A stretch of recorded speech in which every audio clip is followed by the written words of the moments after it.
ഹിരണ്യാസുരവധം.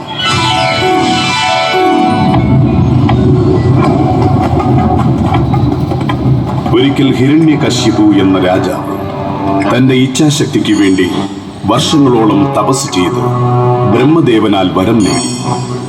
ഇരവിലും പകലിലും ഊണിലും ഉറക്കത്തിലും ഭൂമിയിലും ആകാശത്തിലും മനുഷ്യരാലും മൃഗങ്ങളാലും തനിക്ക് മൃത്യു സംഭവിക്കാൻ പാടില്ല എന്നതായിരുന്നു വരം. വരദാനം കരസ്ഥമായ അല്പജ്ഞാനിയും അഹങ്കാരിയുമായ ഹിരണ്യൻ താൻ ദൈവമാണെന്ന് സ്വയം അഹങ്കരിക്കുകയും തന്നെ ഭജിക്കുവാൻ പ്രജകളോട് കൽപ്പിക്കുകയും ചെയ്തു. ഹിരണ്യായ നമ, ഹിരണ്യായ നമ, ഹിരണ്യായ നമ. അനുസരിക്കാത്തവരെ വധിക്കുകയും ചെയ്തു.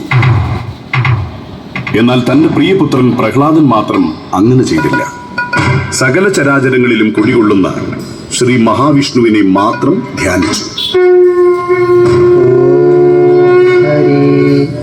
ഓം ഹരി ഓം ഹരി നാരായണ നാരായണ നാരായണ.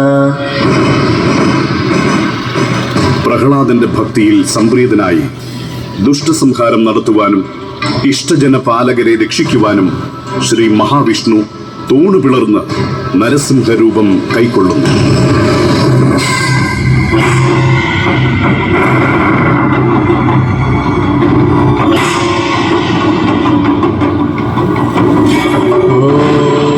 ഹരിനാരായണ നമ.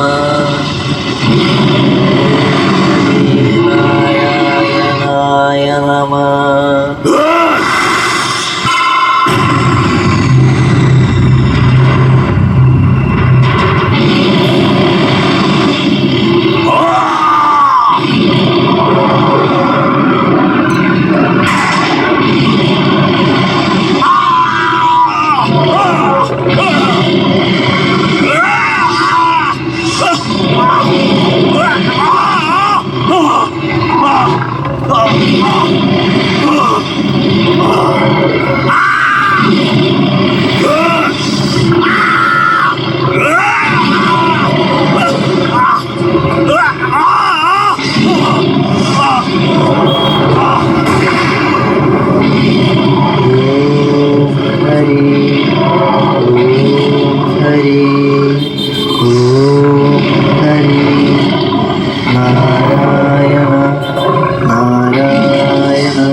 सर्वतोमुखं नृसिंहं भीषणं भद्रं मृत्युर्मृत्युं नमाम्यहम्.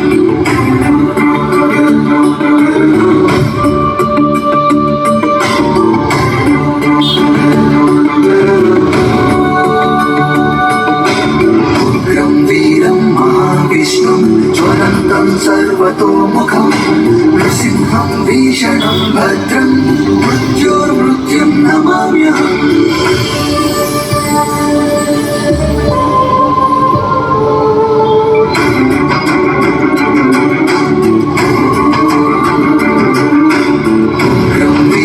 महाविष्णुं ज्वलन्तं सर्वतोमुखं नृसिंहं भीषणं भद्रं मृत्युर्मृत्युं नमाम्यहम्.